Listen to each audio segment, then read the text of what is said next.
Welcome to the Unearthed Man podcast, the journey to becoming a conscious man, hosted by Milvo.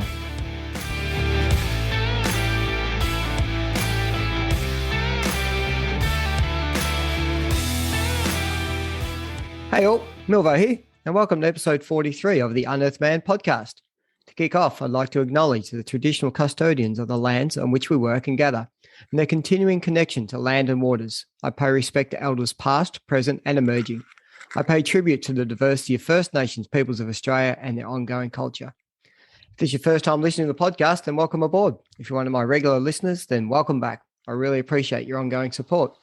So if you are looking to know more about the Unearthed Man, then you can find me on Facebook, Instagram, and LinkedIn. Hey, so how much fun last week was the chat with Drew. What an amazing journey he's been on. As I mentioned last week, I have a lot of deep gratitude for Drew, and not only what he did for Talia, however, what he's doing on a daily basis for those who've lost their way and turned to drugs and alcohol as an escape mechanism. If you're struggling to find a pathway out there, then take up Drew's offer for a chat. It'll definitely change your life. I'm so happy that sorry about that, I'm going to stay again.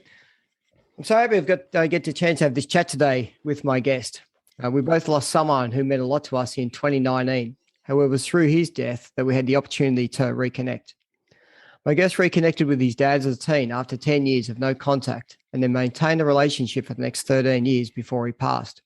He quit uni twice before working on boats as a deckhand, firstly prawn trawlers, then pearl farming for 6 years.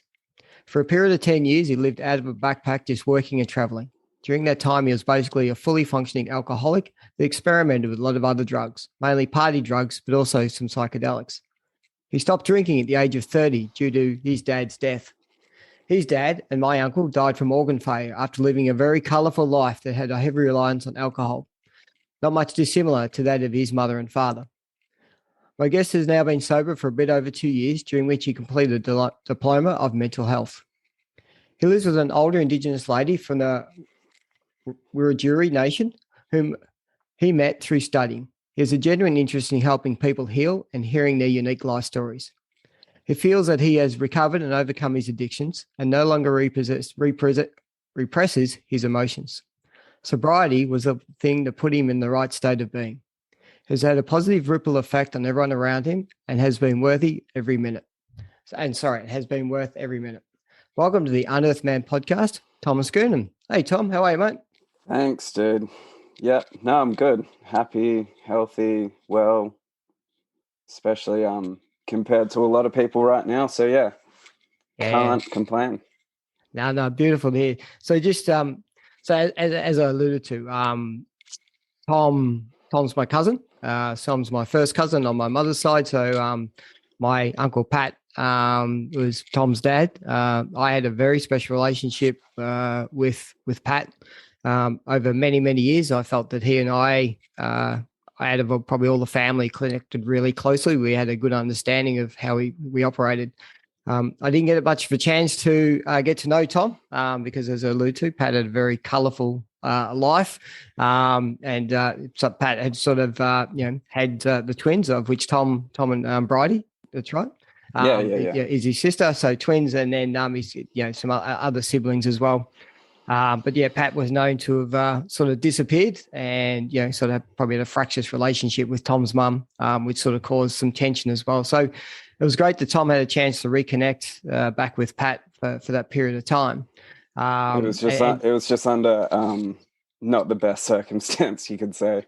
Yeah. And I think, I'd love to go and explore a little bit of that, Tom, because that sort of probably calls into, some of the challenges that's led to you, being off doing all the, the prawn, trawling and all that sort of stuff. So yeah, let's have a chat about it.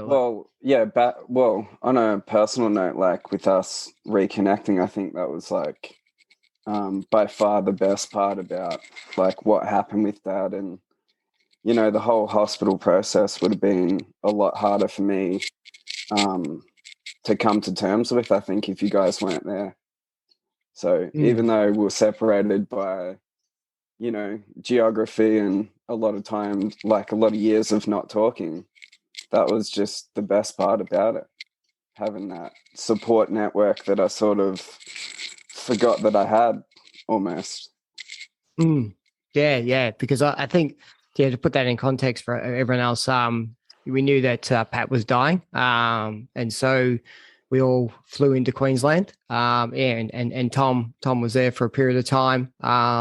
So it was myself and my mum and my aunties and all that sort of thing. So it was really nice because we actually had that chance to share the experience, and a very sad experience, but a shared experience, and something we had there. And having that family support was immense. I know it definitely helped me from a healing point of view. But I think what really helped me too was to hear your story, Tom, about, to find out where you come from and the challenges you'd had. But pretty much when we're up there, you said, that's it, I'm off the grog. Like, that's it. I'm stopping now. And I know that was challenging for you because your life was a bit about, yeah, exactly, man. Just go and disappear for a week and just absolutely get written off.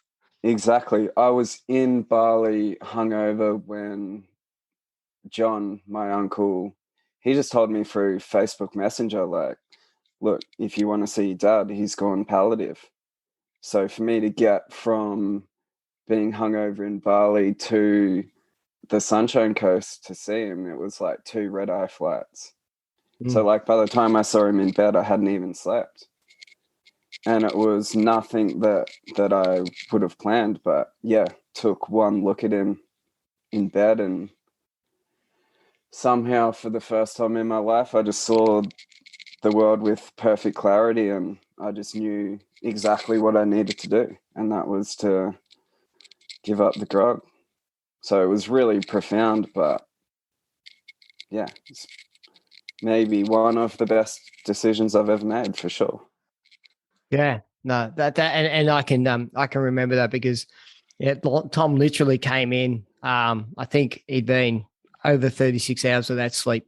He came to the hospital because I know we ended up dropping him off at the hostel that night that he'd found to at least go and get some sleep.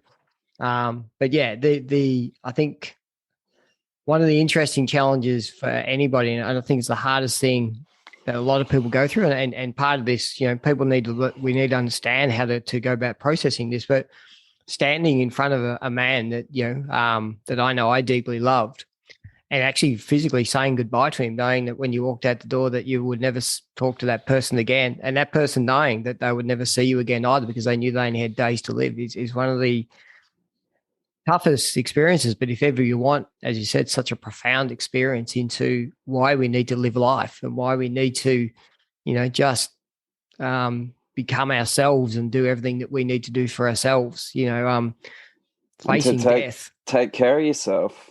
And to understand that being healthy is the best way to be. It doesn't mean that you have to be abstinent. Now that I'm sober, I don't walk around telling people to not take drugs because I've been there, I've done that. I devoted about 12 years of my life to doing that solely, almost, other than working and studying and doing all that. So I'm not going to sit on a pedestal and try and tell everyone to be like me, because it's given me that understanding of everybody in return. Like sobriety gives you that mental clarity or the wisdom and hindsight to backtrack the things that are happening in your life to determine like who you are now. And I'm glad all of that happened. Like, not that I'm glad, what happened to Dad happened, because obviously we all still want him around, and he sort of passed away a bit prematurely, but maybe he saved my life in return. There's and I feel there's a lot in just that statement, Tom. Absolutely. It's often some of these lessons do come through to us about, sometimes, someone has to give a life to save a life. And maybe that was the message. Maybe that's what had taken place at that point in time. And back on your point too, is that one thing we have to remember is sobriety should not lead to superiority. So like I've been sober for 19 years, but that doesn't make me the angel to walk around and condemn everybody who's having an alcoholic drink. It's like that you're not superior to anybody. You've just making the choice as to what beverage you choose to now put into it, and as to whether you're using that as escapism or whether you're actually now starting to learn to feel your emotions and allow them to come through you and actually, be present with them as opposed to finding a mechanism to escape off to.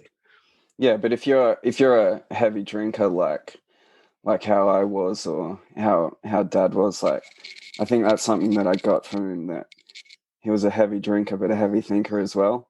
So when you're an overthinker, like having the ability to sort of turn your brain off or to go numb a little bit, that's enticing for a lot of people, I think, with alcohol. The fact that it's a depressant drug. So let's talk about the overthinking part. Like let's talk about what that looked like for you. I mean, yeah, yes, you're right. Your dad was definitely, he was actually an extremely intelligent man. I think he got underestimated for his level of intelligence. But yeah, absolutely, there's a lot of intelligence that he had. But let's talk to the overthinking element. What did that look like for you in your life? Just, I don't know, just really severe anxiety about everything. Creating these conspiracy theories in my head about things that could happen that don't happen. Not as in like, aliens and all of those conspiracy theories, but literally like just driving to somebody's house to go to a party or whatever, like even hanging around people that I didn't know would just get me super nervous for no reason. Yep. But I'm happy to talk to people in general and to hold a conversation. But yeah, literally just thinking about everything way too much for just no reason. And heaps of sleepless nights, worrying about other people when they don't know that I'm worrying about them, getting too involved maybe in people's personal lives, trying to walk around and save everyone all the time at the expense of maybe my own mental health. Okay, so yeah, just on that point. So I think I think you touched on a few things in there, Tom, which is about often people just don't know or understand or haven't picked up on the fact that, that these are just all things going on in your own mind. Like these, and a lot of these things may not actually be reality, but that's your self reality that's being created that about a situation, and that reality then, cascades into another new reality and another new reality. But it's all within you. Like no one else has visibility or is aware of that. That is what's taking place. Yeah, exactly. And like, even just little things that are completely trivial, like thinking about what conversations could happen between people, or like, just like if I was in Bali worrying about ways to access money, like I would have cash, I would have 2 travel cards and my normal bank card. Like, even though I was a full-on pisshead, I'd still have like 4 different ways to access money. Right. Like stuff like that maybe people wouldn't think or worry about.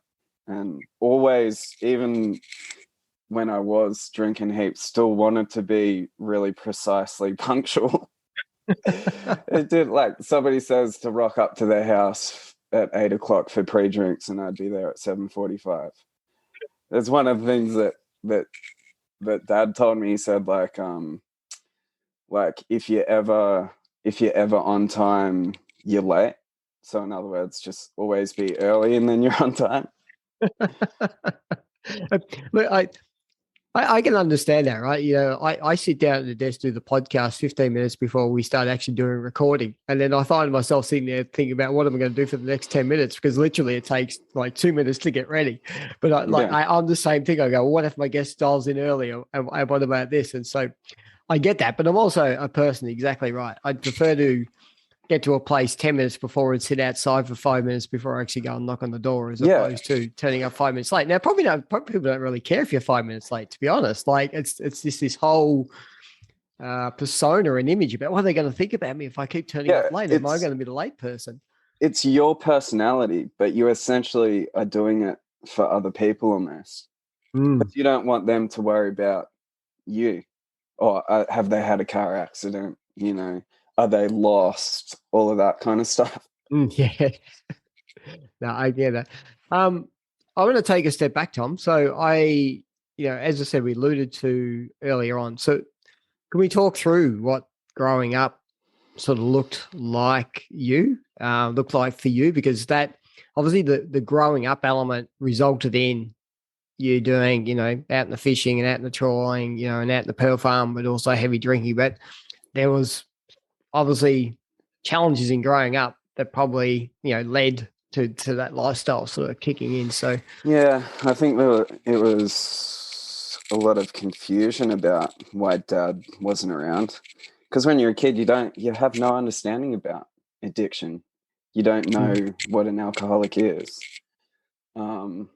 It's almost as if he had the predicament to sort of give up drinking or, choose between the bottle and his kids, which is a fair but also unfair predicament for most people to choose between. But it sounds to me like my understanding is that's kind of what happened. Like it got to the point where his drinking was so severe that Mum didn't feel comfortable dropping us off to his joint on a weekend. Mm-hmm. And there was a couple times where she rocked up, to drop us off and he wasn't there. Or he was going to be 5 or 10 minutes late. And back then there was no mobile phones. Yep. So Mum would just be, out the front waiting, kids in the car, her old Kingswood. And the last time she tried to drop him off, that's basically what happened. She just took off and I think finally just got sick of his shit. Yeah. And yeah, so then he just wasn't around. There was no birthday cards with money in the mail. There was no ringing in. It was literally just a really abrupt stop and then just no contact until I was in my later teens and driving around and, had a car. So maybe I was like, from age 8 to 17, 18 was I just didn't know him. I mean, we both recognized each other because we still lived in Maroochydore. Yeah. So I'd bumped into him a few times, but I think I had a lot of resentment towards him back then that I could have even like cheekily just flipped him off or something if he tried talking to me. Yeah. But that was it. Like Mum didn't manifest any hate. She didn't try and manipulate us into not liking him or anything. It was just he was gone and then that was it. We heard what he was up to and he knew what we were up to and stuff just through mutual family friends. But in regards to physically seeing him or talking to him, it just didn't happen. So what did that impact have that on you? Like from, how did that sort of then make you feel, or how did that start to show up for you in your life in just having this father figure that was there, and then all of a sudden, whether he was a perfect father figure or not, aside, but he was there and then just not. Like, how does that? Because they're the formative years, right? 8 through to 17. Like, this is the I don't know what it did to me. Like father figure, like developmentally or emotionally. It's just like by the time I was a teenager, I was just used to it. Yeah, I wasn't like hanging out with mates and have their dad around and going, oh, I wish my dad was still around, because I think I just had the feeling that maybe we'd reconnect one day, but I wasn't stressed about it. I think I was just trying to focus on finishing school, because 2 older sisters, Mum and Dad, never graduated, and Mum was sort of pushing that. So I don't know, when you're a teenager, I think that you're just so busy and you're so hormonal and you're not really thinking about who is or isn't around. Or alternatively, maybe I just repressed it all. I don't know. Maybe I just chose to try and forget that I even had a biological father. I don't know. It's hard to remember like what your thoughts were as a teenager, but like reconnecting to him the first handful of times that I rocked up at his apartment, we were both nervous and it was awkward. And then definitely after like a couple years of texting and, you know, just spontaneously rocking up to his, was fine. And we lived up the road from each other, so I'd see him like a few times a week. Okay. And then obviously meeting at the pub a lot, unfortunately. But I sort of felt like he, especially in my 20s, because a lot of his mates had never even met me personally, and I know that he was always proud of me, that he was sort of like showing me off a little bit at the pub. Yeah. And yeah, even with like the tattoos and that, like he always made sure that he showed people how many tattoos I had, and just little things like that. But yeah, it's hard to tell, you know, what my thought processes were as a teen. I don't really remember, but I don't think it was resentment or that I was too concerned about having an absent father, and he was just sort of leading his own life, which was full of, you know, like, yeah, he was bipolar as fuck and chronically depressed, and that correlated with, you know, the diagnosis of medical depression. And, you know, we both know that mental health and addiction sort of correlate a fair bit. Yeah. But yeah, it's just, I don't know. He just wasn't around. So my mum's one of my heroes. She's a legend. And if it wasn't for her, who knows, you know, what would have happened to us as kids. But she did everything that she could to help us, and she did a bloody good job. And yeah, I made the decision, like, once I guess I was a young adult / becoming a man, just wanted to suss out who he was again. Yep. No, I can say that. Just as a question, mate, I don't know whether it's your microphone rubbing against, you got a bit of stubble there. It just, there's a bit of crackle every now and then when you're moving around. So yeah, just maybe Stay still. Yeah, that's not too bad. I mean, it's just something you pick up if you just move the microphone a little bit away from the stubble, then we're good to go. Okay. Yeah. I appreciate that. No, look, I can understand that, and I think, you know, that's what we see, you know, a lot where, you know, the fathers disappear, that the mums become, you know, that beautiful role model, and that they become, you know, they're just solid as a rock, and they're the ones that we, you know, become fully, you know, reliant on. But they stand up, you know, they just purely stand up and go, you know, and females around the world have done that for years and years. I mean, I would say at the moment we are lacking male leadership in what's taking place in the world today. You know, it's the women that are actually even starting to stand up, you know, spiritually, physically, emotionally, like they're the ones that are actually really leading where we're at now about what's going on. You know, with this, we've got this whole, the thing that I'm observing, you know, and I want to get back into your story, but the thing I'm observing globally is we've just got a lot of boys out there who just feel like they're not standing up in their true, you know, male essence, and go, no, like we're going to start to lead from a true point from our heart and from a true level. Whereas all the females are going, this is fucked. Like, come on, blokes, when are you going to stand up and start to lead us here? Like, we don't want to be the ones that are actually, you know, leading the show. We want to be here to, you know, we want to be here, you know, in doing all the creativity and all the flow and all that feminine energy, because that's what we need in the world today. We don't want to be doing your job as well. You know, and I think, you know, that, you know, I've seen that over a period of time, you know, where I think in my view, we've got a whole lot of young men coming up as people pleasers, and, you know, have never had really that strong male direction in their life. And I'm not saying that's not for you, because you've got that from your mum. Like, I can see how you're operating. Like, you know, you're pretty now, like, you know what you are, you know what you're going, you know what you're doing. You know, you're really focused on helping others in their, you know, mental health journeys and everything else, which is a beautiful spot to be in. Yeah. Yeah, I think, well, talking about masculine and feminine, I think that a lot of blokes are getting in touch with their feminine side now. And, you know, it accords with nature, even through, you know, astronomy and geometry and everything. You need masculine and feminine properties everywhere. So I like doing blokey things, but I also grew up with a twin sister friggin' playing Barbie dolls and shit like that.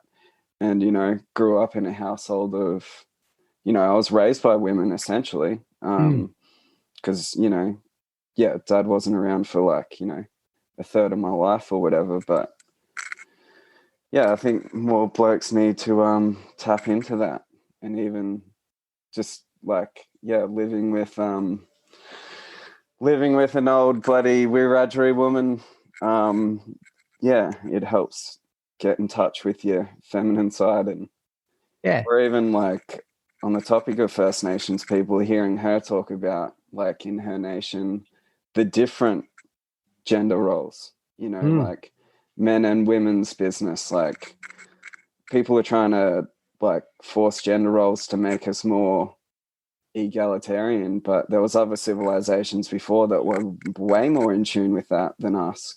Yeah. Like, yeah, look at all the different cultures we had here that specifically had men and women's business. Now we're molding the two, which is having a good effect, but also with like, you look at women that are like juggling 60-hour working weeks, and they've got 2 kids and they're a single parent and a professional at the same time. Like, they're bloody psychos. I'd tip my hat to them. Like, or even mum, like raising us, like, I don't even know how she did it. Or there were times where like social workers didn't believe that she was living off what she was living off financially. And admittedly, yeah, dad was, I think, maybe to get back at her more than us as kids, but doing shit like working cash in hand. So he didn't have to pay child support. So there was a bit of that going on. But yeah, my mum's a bloody weapon. I think most women are, like all mothers are just literally psychos, I think. Look, they I mean, if you just think through what a woman does just to birth a child, you know, men never have to go through that experience. And I think, you know, that's, you know, when you look at, you're right, when you look back at ancient cultures, you know, the ones we had in Australia and whether it be in Africa or in, you know, back in, you know, Mesoamerica and all these sorts of things, a lot of the initiation for the woman is actually a part of that having birth, like, because that's a massive ritual about being able to have a birth and what they go through. And you know, and that's his connection to giving life, you know, whereas the men, unless they're going through some sort of ritual or some sort of movement of going from boy to man, they don't actually have that transformation in a lot of situations. And you're right, you know, I've been doing a lot of reading and research into, you know, our own, you know, ancient cultures in Australia.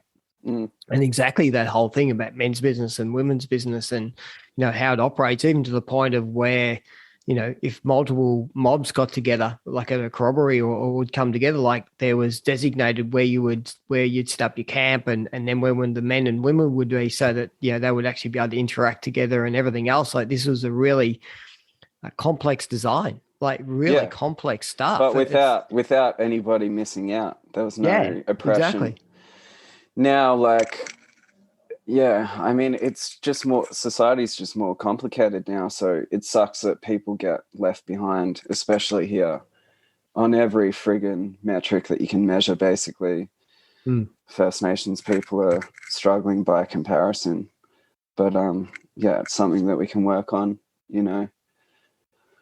Hopefully they can get more allies, but I think it's more political, isn't it? It's more just not the general public. I feel like it's more just the government's just like pretty clear about the fact that they're happy for First Nations people to just be forgotten. Could not agree more. A couple of episodes ago, I had Jack Bagala or Alec Willie Stanley Doomadgee came on, and he spoke into a lot of those elements and what had happened with him. And, you know, he's very active, certainly in the social media platforms, exactly about that. You know, simple thing. He's fucking hilarious. I know, he's so funny, dude. I told my housemate about him being on your podcast. And I think we both follow him on Facebook. So, I was super proud of you for having him on. I thought that was cool. Yeah, thanks, man. No, I appreciate that. And look, he's coming back on, like we've been connecting on the side, but just purely him talking to the fact of, you know, having the stores in these remote towns that, you know, the indigenous settlements are actually government-based stores and the prices are ridiculous. Yeah. And so you're giving out welfare to a group to live, but then the money goes back into a government-driven store. So they're making profits off the same people they're giving bugger all money to actually live off.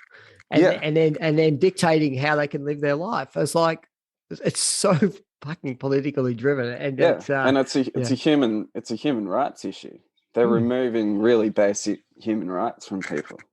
Yeah. And it's embarrassing. It's sort of like, I think like a fair few Australians now are proud of our history, minus like the colonial history.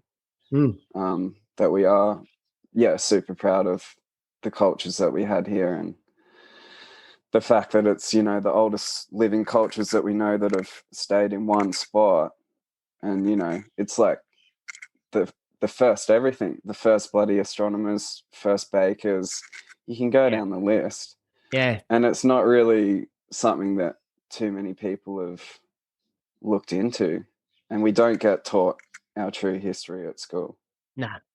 I mean, you look at like, and here's like, you know, there's river people and there's ocean people and there's like, you know, inland people and everything else. And just things around the sophistication in the damming of some rivers so that they would actually catch fish in a certain pond. Yeah, man. Yeah. But allow enough water to keep flowing down the river so that the mobs either side of them that were reliant on that water still had sufficient water and access to do what they had to do. Like now, like a cattle farmer puts up a fucking dam and he dams all the water for himself, for his crops and all these sorts of things. I mean, it's just gone from this. We are completely looking after the land in totality, even though our mob resides in a smaller area compared to, you know, the farming land that we're operating now, which is this is mine, and, you know, the selfishness of it all. It's craziness. Yeah.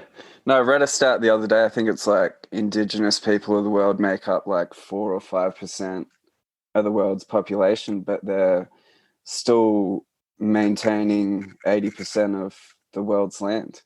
But they're doing it perfectly sustainably, as in still living in harmony with the land and not wiping out any species. And it's worth investigating the old ways, the ancient ways, and incorporating it into our, especially farming practices. And, you know, or like everyone saw the bushfires, you know, that we had last year. It was, if Indigenous Australians still had control of the land, that never would have happened.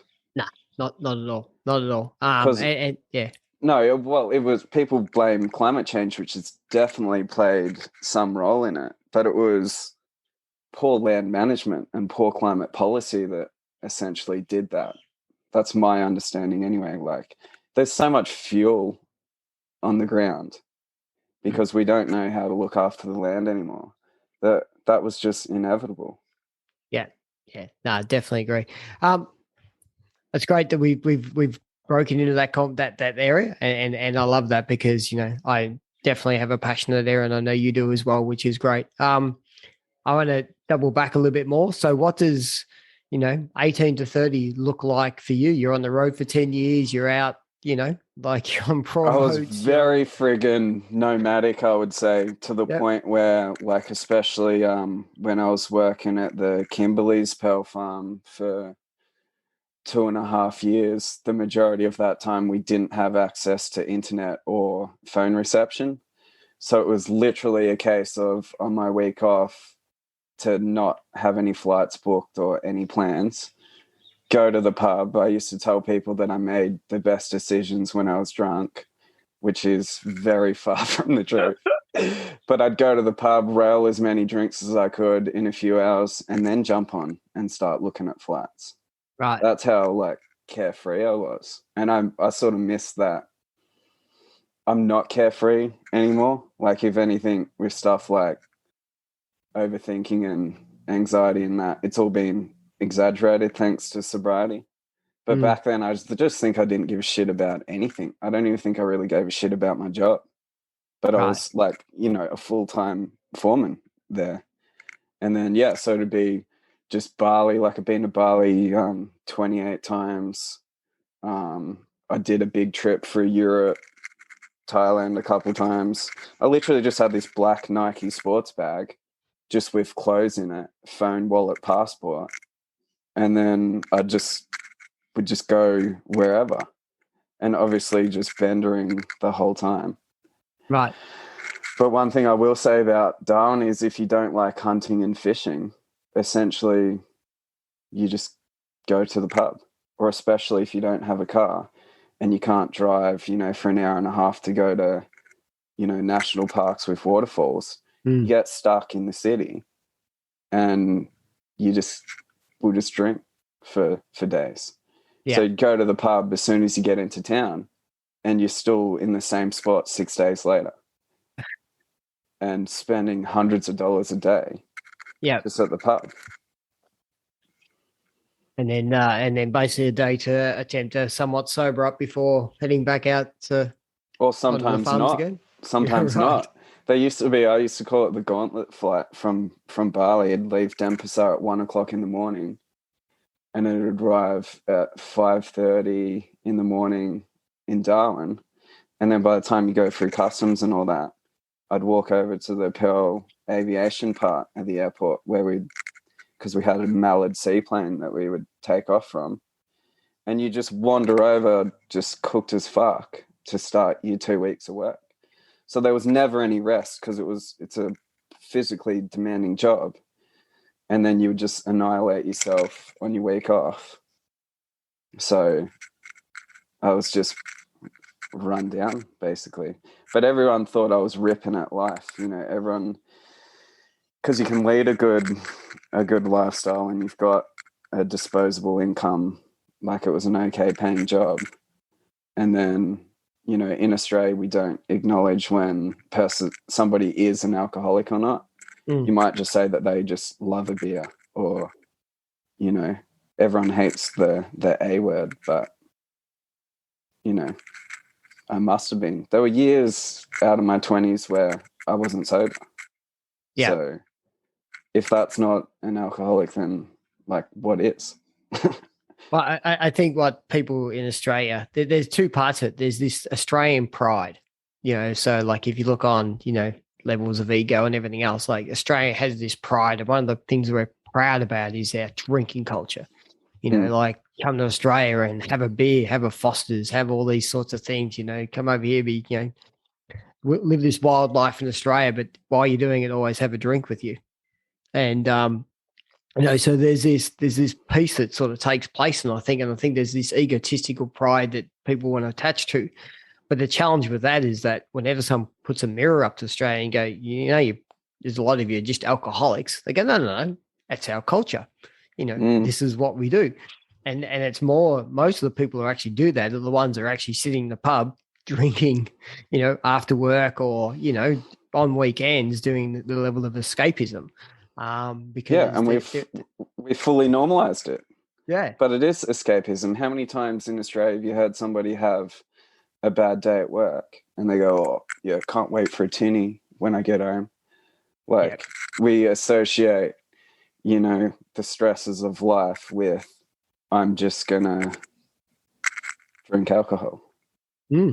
Yeah. And then even now when I because I still will hang out with people when they're drinking, and I'm okay with it. And I've never seen anybody in Queensland drink as bad as, me and the dudes that I used to work with before. So I'm completely non-judgmental with, the state that people get themselves in.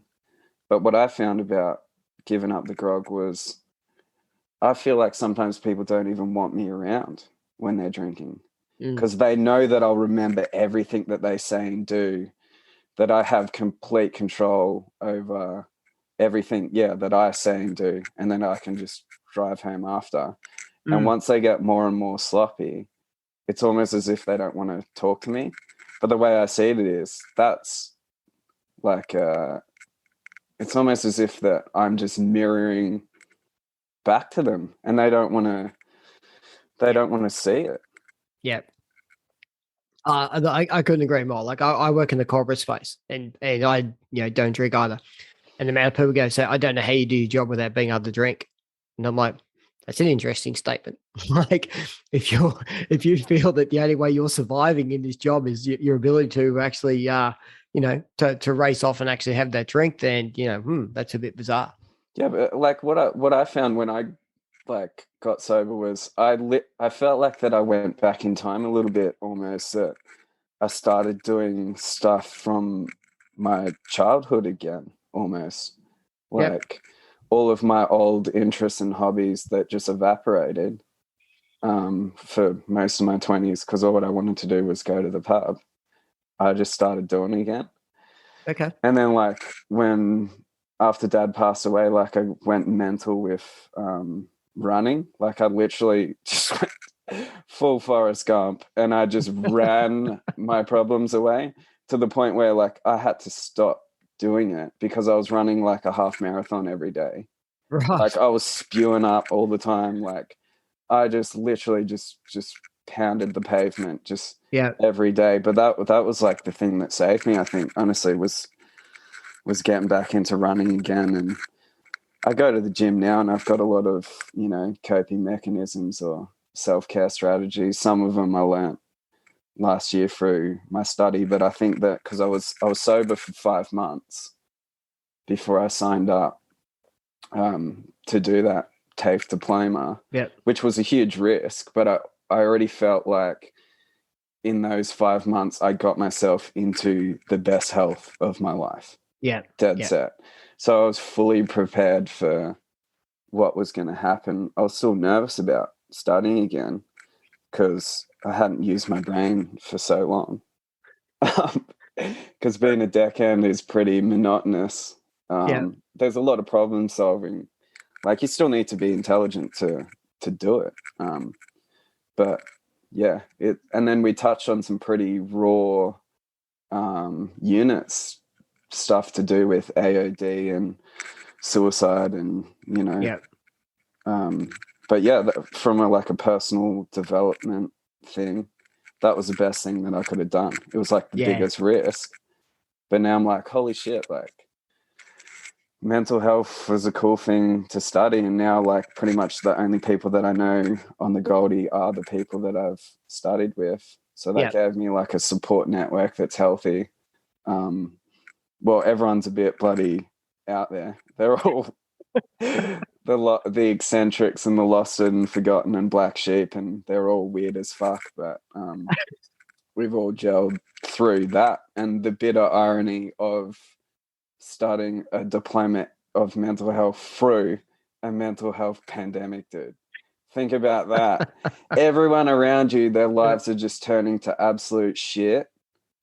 And I'm trying to deal with sobriety and trying to be normal again too. I entered back into society again and having friends and family around, and I had no escape. Whereas before I could just jump on a flight and just burst, because I always felt like whenever it's just me and my problems, everything in the universe is all good. But as soon as I start thinking about other people, friends and family, that's what gets me down more than anything. Okay. So when you say get you down, what does that actually mean? Is that's when the overthinking starts to kick in, or is that? Yeah, I just feel it so much more than if something bad happens to me. Like if everything that I have right now just burnt in a house fire, the first thing I'm going to do is piss myself laughing. Like I don't even think I'd give a shit. But if that happened to somebody in my family, I'd be just so devastated. Yeah. So I don't know where that stems from. Like there could be a correlation between abandonment issues and people pleasing. I'm pretty sure that's provable in psychology, but I don't know. I think it's a combination of things, but especially now that I'm sober, I just feel like I can, like whatever life throws at me I'm going to be okay. So it's interesting you just talked into that, because some of the like I'm just deep into the research into psychology and everything else. I haven't got a diploma or anything on that, but just reading as much as I can. And what I'm reading at the moment is about levels of consciousness. and the use of kinesiology and then mapping kinesiology into levels of those consciousness. And what you've just talked about there, which is a bit about, if everything burnt down and everything's like I'm still going to be okay, I'm still going to survive, I'm going to be good. There's a line that they talk about between power and force, and force is measured at anything which is effectively a number of 200 or below. So depression, shame, guilt, fear, anger, all that sort of sits below this line of 200, which is like in a level of force, and it's sort of like a whole lot of negativity. When you sit above that 200, and it's like 10 to the power of, right? So if you're at 150 and you're at 300, it's not twice. It's like, anyone that knows maths, 10 to the power of 150 versus 10 to the power of 300 is exponentially larger. So if you're sitting in a viewpoint of, you know what, I think I'll be okay, I think I'm going to survive, I think I'm going to be pretty good, I'm actually looking outside of me. I'm no longer worried about how the world's impacting me, but I'm actually worried about how the world's impacting others, is actually in the area of power. That means you're empowered and you're taking all your power back, which is such an awesome spot to be in. Because that means that you're actually getting closer and closer. So in relation to the scale of 0 to 1,000, like Jesus, Krishna, Buddha sit at 1,000, right? Totally enlightened. And so they're seen as divinity, and then at the very bottom is shame, which is pretty much even below levels of suicide, just people who just don't want to be here at all, and they're very just I suppose closed in on this horrible world. The world's just terrible and horrible. And so getting to this realization where you're getting to from a consciousness point of view is actually a really powerful step to get to, because it means that you're no longer fearing what the world could do to you. You're actually comfortable and confident. I'm going to be okay. Maybe also, dude, it could be because like people that go through phases of addiction and destruction, that like it puts you on the path of self-actualization because you're not in hell anymore. If you create hell for yourself and you're in a really bad place and you're the one that crawls out of that place, out of that darkness that you're in, you just have this feeling of resilience that you're gonna be able to do it, that it can't be as bad as it was before. So if I have a shit day today for whatever reason, I could be like, oh well, at least I'm not drinking for 5 days straight anymore with 3 hours sleep a night. And destroying myself that way. Or the saying that like destruction is a form of creation. So if I look back on all of that destruction, well, it's created something good now. So maybe it was like meant to be.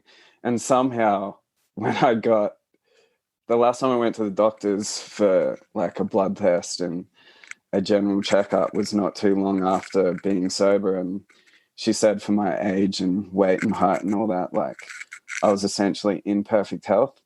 So I ran around being a smartass to everyone, telling them that the fountain of youth is to just take as many drugs as you can and drink as much as you can, because you're going to be all right anyway, which obviously isn't backed by any kind of science or biology. No. But I just got lucky, man. Like even a lot of the dudes that I used to work with that were all like crazy drinkers and partied harder than still to this day anyone that I've ever seen, they'd be like, I don't know how you haven't died in Bali, man. Or I don't know how one of them didn't die. Like 28 trips, and then a few of them were like bigger ones because I was on annual leave, but you generally just go there for a week at a time. And I don't know how the Grim Reaper didn't get me, honestly. Well, I think, so let's go back to a point that you sort of raised earlier, which is a bit about, why didn't the Grim Reaper get you? Well, maybe because there was a message that you still had to get, which came from Pat, your dad.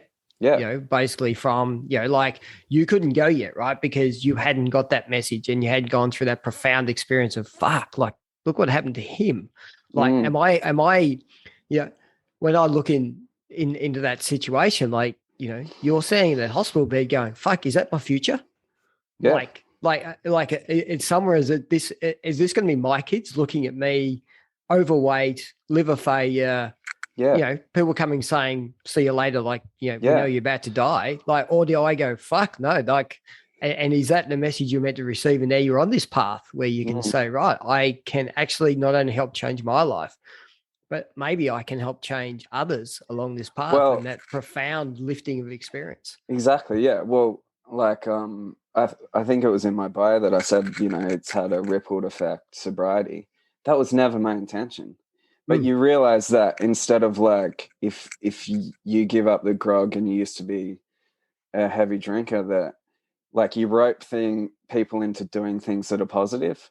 Like you bored and then you grab someone to go for a walk or something, whereas you used to be dragging them by the hair to the pub. Yeah.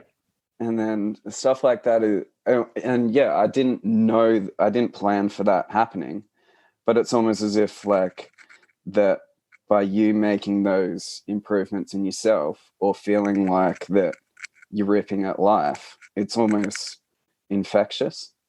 Well, it is. These books of consciousness will actually say absolutely. It is statistically proven that it is infectious because you are emanating out a different level of energy into the level of consciousness, and so what you're putting out is now coming back. Yeah, but it's not pretentious or wanky saying that, because it's literally like with my little brother. For some reason, he didn't get like any of Dad's genetics with drinking. He can't drink to save his life. So for him and my twin sister, nearly every time that I drank with them, they'd spew their guts up. Yeah. So now instead of dragging him to the pub, we're going to the gym together, or we went to a recovery place the other day and did like the hot and cold baths and the wet sauna, and we're broing down in healthy ways. No, but yeah. If you had told me that I was going to quit drinking at age 30, I probably, if I was 27, I probably would have told you to get fucked. That there was no scenario that I could think of where that was going to happen. But I think maybe the fact that it was so spontaneous, or that Dad's death was so abrupt, even though I was prepared for it for years, I was under no illusions about his health. But yeah, the unplannedness of everything that happened worked in my favor, maybe. No, and I feel it has, you know, like I've more and more, and I like, you know, to the point where you're saying like at 27, would you have given up drinking at 30? At the age of 50, would I be sitting here doing a podcast and talking about consciousness? Like, fuck off. Like I was the biggest cynic on earth. Like, you know, people talk about clairvoyance. I'm like, yeah, like very woo-woo and everything else, right? But through my own profound experience, and I think that's what happens. Like we have these different profound experiences. We have a situation where we have to face death or people dying and everything else. All of a sudden you go, well, hang on a minute. Maybe I can open myself up here. I can actually come from a different viewpoint. I can start coming, you know, seeing things from a different angle. There was a professor when I went back to school many years ago, and these interesting things that happen along your pathway. I don't know why this guy in one of our lectures stood up and he talked about alcoholism, and he talked about what happens is the fact that people will actually attract themselves to other people who are going to drink. They'll find easy targets. So if you're an alcoholic, the people you're going to hang out with are those people that you know are going to have a drink. Now, they may not be alcoholics themselves, but they're willing to have a bit of a drink with you, and you end up creating this group. Ultimately, they're not your friends, right? They're just a group of people who are happy to go and actually get on the binge with, right? And now all of a sudden, when you change that, the one thing I struggled initially was my best mate.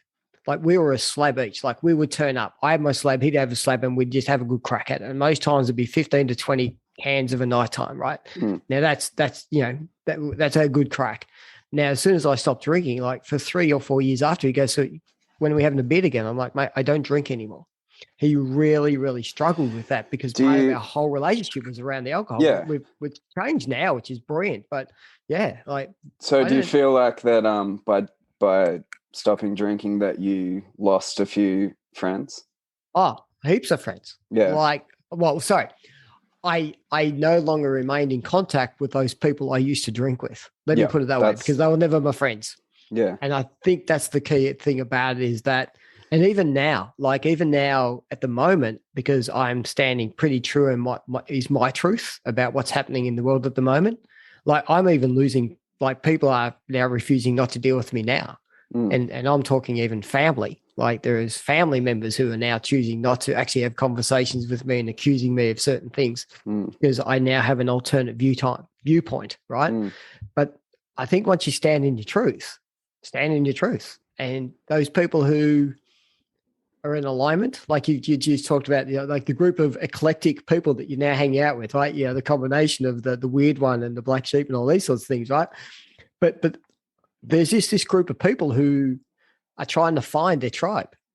And ultimately they've gone, we didn't realize that's what the tribe was, but now we're actually coming together because we have this common viewpoint about what our tribe is. Yeah, and they all fully own the things that are wrong with them and talk about openly, which I think it's just so funny, and it's so refreshing because everyone tries to hide their flaws.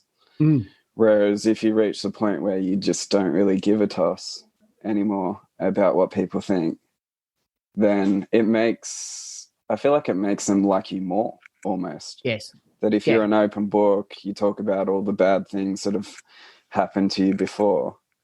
Most people seem to be really cool about that for some reason. Yeah. No, I agree. Honestly, like those people, they find you refreshing, right? Because there's no mask. You are what you are. You're a genuine. And I think people pick up on that genuineness. Like they want to chat to you because they go, cool, I don't have to pretend anymore. I can just be who I am. And you're not going to judge me. You're going to laugh with me, but you're not going to judge me. And that's a really cool thing to do. Yeah. And that's regardless of whether or not they like you. If you're not out to impress people, I've always been a bit of a larrikin, I would say, and especially alcohol seems to exaggerate those traits.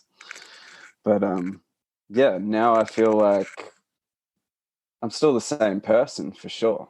And I lost some mates by going sober, but I was lucky with everyone that I worked with in Darwin. They were literally like family. They weren't friends. We spent 2/3 of the year together at work. Yep. So they're all like brothers to me. And regardless of if I'm sober or not, if I ever go back to Darwin, I'd still catch up with all of them.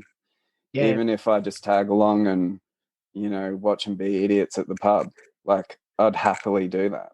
Yeah. Because they are, But I lost a lot of half friends, I would say, or a lot of people that just only knew me as somebody that liked drinking.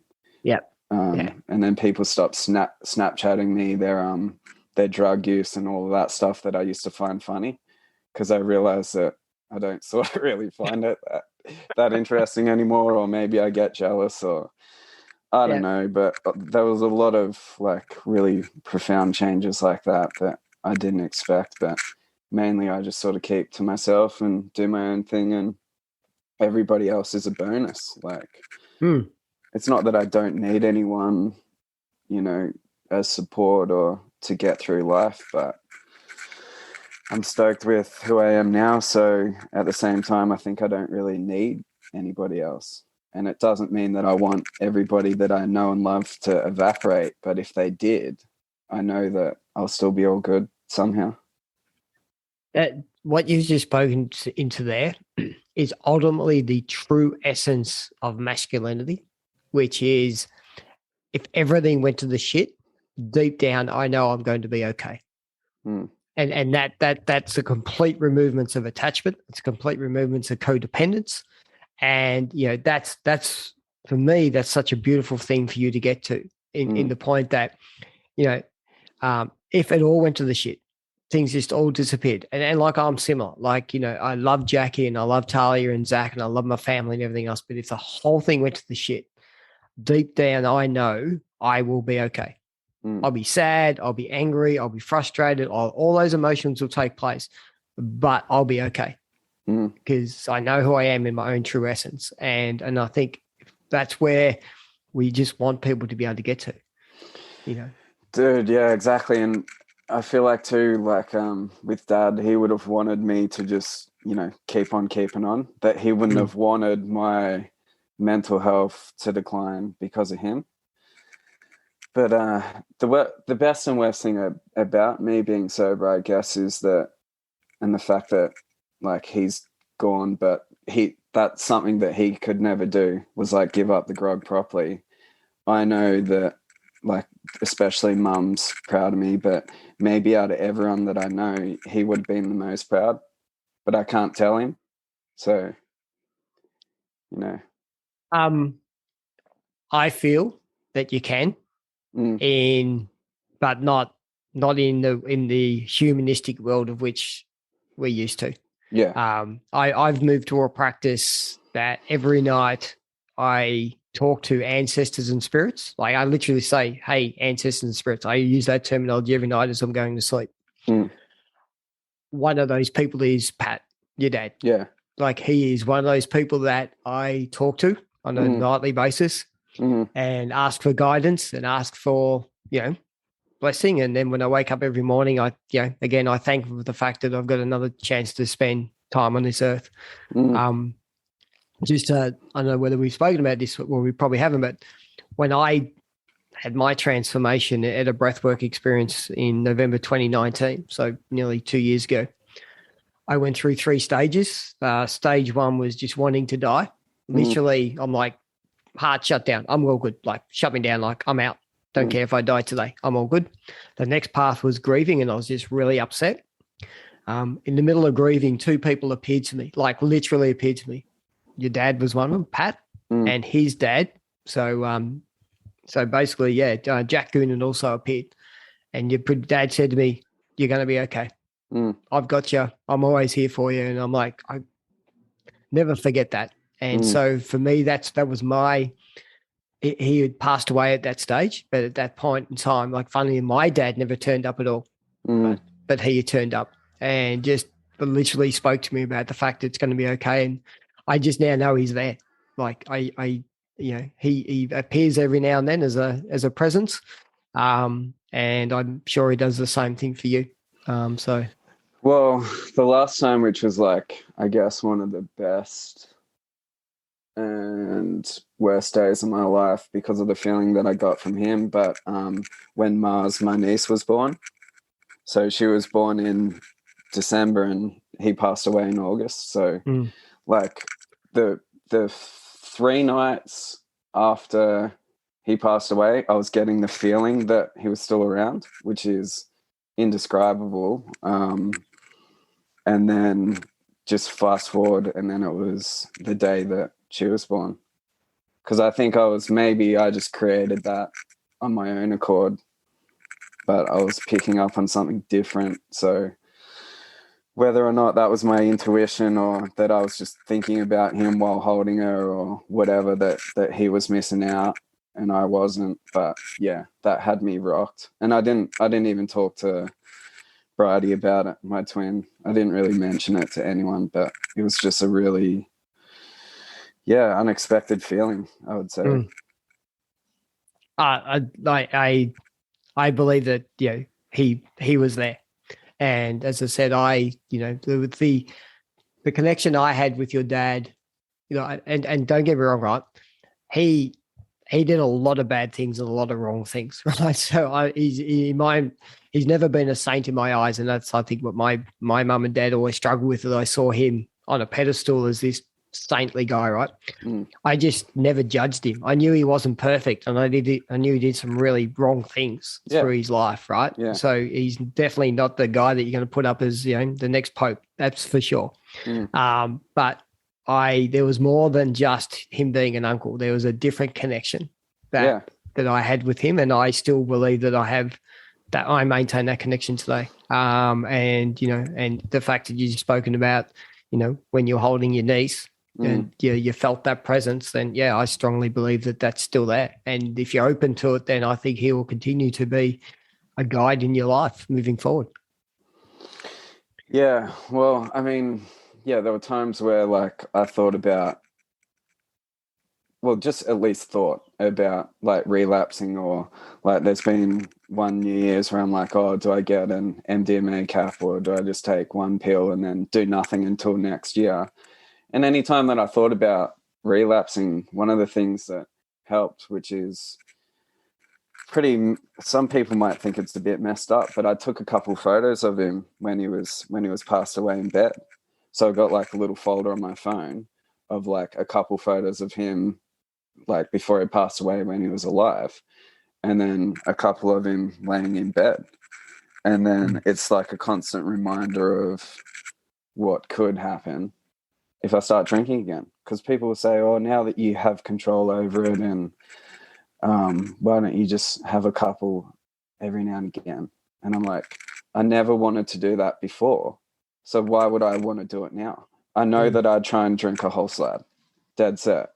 Like, and yeah, I have alcohol cravings right now. I've been sober for more than 2 years, but I'm fully prepared to be having those cravings until the day I die. I'll always love the taste and smell of beer. And I do get fractionally jealous of people that when they're drinking around me, but I know I get to wake up the next day and feel amazing. Or, there's pros and cons. That's why I don't give a shit if people drink or not. But harm minimization is something that I would just recommend to people. And it's even in our national drug strategy and backed by a lot of science. Like, whatever you're drinking now, just drink less and see how you feel. It might help you transition into going, oh, well, I used to spend my weekends partying, but I'm just not going to anymore. Yeah. I haven't drank. So when I get to New Year's this year, it'll be 19 years since I haven't had a drink. Do I still want to drink? Fuck yes. Would I love to have a beautiful red wine? Oh shit, yeah! Like, don't get me wrong. Like, oh, thanks, man. so sorry. This path is. It doesn't get better. It doesn't get any easier. What people don't understand is that every single day I choose not to drink. Every single day. It's not you get to the point where you just don't drink. Like but it's no different. Every single day I choose not to have soft drink. Like I choose now sparkling water and kombucha. Right? I actively now choose what I'm actually going to put into my body. Yeah. But in that choice, I'm actually choosing not to have other soft drinks, not to have other artificial stuff, not to have alcohol. Like, it's not like everything we do is a choice. Just because you're 19 years sober doesn't mean that like the alcohol is in a house. Like Zach lives with this. He's got beer in the fridge. Like Jackie's recently giving up drinking. She did a cleanse, but she's looking not to go back to drink. Like, but I would go to the bottle shop and buy her a bottle of wine. Like, literally, I had a choice. I could open that and drink it, or I could get home and drink it, or I don't drink. It's like, it's easier. So don't get me wrong. Like, it's much easier, like, because it's just so not part of my lifestyle anymore that I don't have any interest. And, if I do go out, like when you used to do work events, they get to 9 o'clock at night, I'd call it spitting hour, because it's that point of time where the people you're talking to have had enough to drink that now actually right in your face, and there's a saliva just coming out of the mouth, hitting you on your glasses, and you go, okay, I'm about to go home now, right? You guys are going to have a great night. Like, you're yelling at me and you're spitting on me, it's time to head off. But yeah, I think there's a choice that we make, and whatever we use initially as the driver, like mine was the kids. I didn't want that to be the kids to see what was happening in my life. I didn't want that to be part of their life. We still got a photo, which is, I thought was funny, is both kids, one's holding a Bundy can, the other one's holding a beer, like at the ages of like 18 months and 3 or 4. I'm like, that's not what I want my kids growing up like that. And so that yeah, it's cultural conditioning though, as well. That we've accepted that as something that is funny. I had a mate, he told me over the phone that his dad had worked out that he'd had a beer every day, at least one beer or more every day for the last 30 years. And I said, oh, dude, like, that's pretty rough. Like, that's gnarly. And he goes, what? Why? And I'm like, well, that's an alco.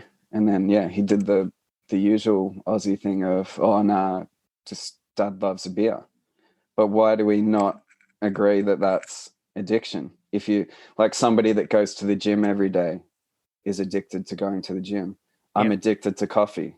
I'll have 2 or 3 coffees a day. I'm well aware of that. Everybody is addicted to something or multiple things all at once. But with alcohol, people just refuse to believe that it's addictive, even though it's designed chemically as a product to make you addicted. That's why everybody is. Yeah. It's pretty simple. It is. And the thing about that is just, it's actually okay. Like the difference between, I suppose, accountability and not accountability is going, no. I'll have a beer a day, but I'm not addicted. Go, I have an addiction, and my addiction is having a beer every day. Own it, talk to it, accept it. You don't have to stop it, but just accept it for what it is, and then it's okay. Like, and then just think about, is that having an impact? Like, what's that message sending out? And if you're comfortable with that, go for it. Don't care, but at least own it. I think you don't have a choice as to whether or not it's having an impact, because it's having an impact on your biology. And I think if you're a heavy drinker, it has an impact on every person in your life. And I know the more research that we get about alcohol, and especially the effects on the brain, or the direct link to whatever it is, the 7 or 8 different cancers, like people need to wake up to that. And I think here in the UK, we keep reducing the, not that alcohol in any amount is recommended by any physicians, but we keep reducing the amount of units of alcohol per week that you're allowed to have. And then after that, you're really adversely affecting your body. And when you find out what those units are, it's so much less than what people think. Yeah. And they put up all these pseudo-scientific bullshit articles by the alcohol companies to be like, oh, a glass or 2 of wine every day makes you live longer. No, it doesn't. Alcohol does not do that to you. That's right. It doesn't. It's when they roll out that 95-year-old, like 95, what's the secret to your life? I have a whiskey every day. They go, alcohol's good for it. It's like, come on, dude. Like, there's a whole lot of this shit in his life that's probably happening than the mainstream people. Yeah, it's more holistic than that. That they never exercised, had no friends, or what they did was sit inside all day and drink, and they lived till their 90s. No, that doesn't happen. Or those people are really rare, that they've like defied your bodily systems and just they've hit the biological lottery or something. Or people tell me now, like, oh, what's the point in giving up drinking? And I might die from it later on in life, but you could get hit by a bus today. And I'm like, yes, dickhead, I know that I could die for a variety of reasons, but what if I live until I'm 88, like independently, and then have a heart attack, and then from age 30 to 88, I feel healthy? And they drink their whole lives, and the days where they feel healthy are so few and far between that they live a life of suffering. Like, think about that as a concept. You should be able to like realize that whatever that you can do to be healthy now, especially when you're younger, is going to affect you later on in life. And you might be adding years onto your life.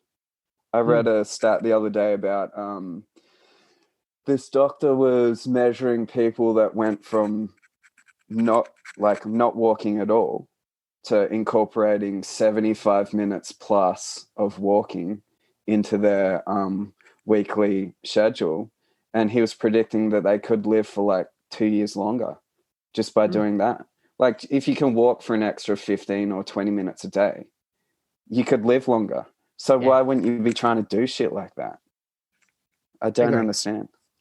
I think part of the conditioning of the world at the moment is an acceptance of mediocrity and illness.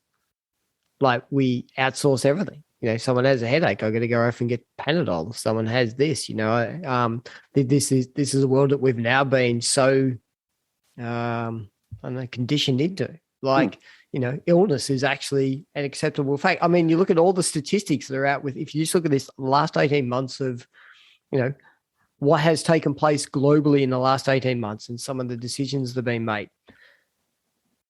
We know that alcohol is a killer. We know that smoking is a killer. But full access to both of those services in the last 18 months. We know that sun gives you life, human connection gives you life. We know that kids actually playing amongst each other actually builds an immunity system, not only for those kids, but their families they go back to. Yeah. These are all the things that are actually truth. Yeah. We've actually allowed two things to kill us, and we've removed the things that are actually going to save us in the Yeah. last 18 months, all on the name of science and in the best interest of our health. And it's like, you can all fuck off. That is Oh, just. dude. Well, I And I know mean, that we could go probably another hour, but like I'm just like people, but the problem is so many people, 85% of the population disagree with those statements. hmm, And that scares the daylights out of me. I think everybody knows what they need to do to be healthy, but they just choose not to make those steps because that is the hardest thing to do. Like diet and exercise, well, not diet, I mean nutrition and exercise, or like could be the remedies for nearly all of the things that we're suffering from. But I think that they're the hardest to be disciplined about. That the easiest option is to just rely on medical professionals to heal you through medications, which they do wonders for a lot of people. But I think like the majority of people, they're just masking their symptoms. Whereas, you know, like people that live with persistent pain, they obviously need pain medications. But at the same time, if that's their only way of dealing with the pain, well, they're not addressing all of their problems holistically, and it's going to keep them sick. You're not meant to be on that shit for your whole life. But people aren't afraid of pharmaceuticals. I think it's like 80% of our pharmaceutical deaths are accidental. So where are those warnings on the telly? Because that's frightening. I mean, I gave up drinking, but I also gave up pharmaceuticals because I used to have a problem with those as well. So, like, literally, the only drug that I have in my system now is caffeine. Yep. And it's bloody hard to do. Like, it is. It's the most difficult thing for me to do is to just cut out everything. Like, I haven't even had a puff of a joint. Like, and people don't want to hear it. If they're like, "Oh, how did you like get fit and healthy?" You know, after you stopped drinking. If I said to them that I was running from Southport to Nobby's Beach Surf Club and back, which was 22.6 kilometers, like 6 days a week, they'll go, "I'm not doing that." Which is obvious, but you can just do something. Like, walk every day, or, you know, we're just too sedentary. I think that, movement and nutrition, it will be the main things that will protect you from most diseases and inflammation. And then, that's a huge debate with COVID that we probably shouldn't go into because that'd be another episode. Look, you've been generous with your time. I know we've been chatting for over an hour now, and it's been fantastic. I've just loved having this conversation, and it's been a while since you and I have had a chance to sit down and actually chat. Exactly. We certainly need to do this outside of the podcast forum.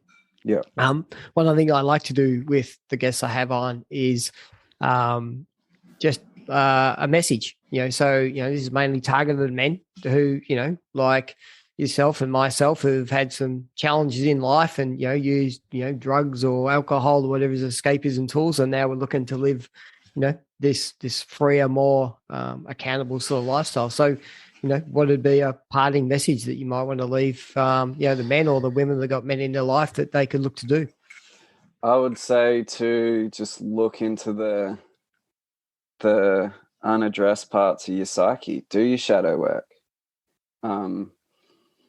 Look internally. Like, I strongly believe that everybody knows what they need to do. They're just choosing not to do it.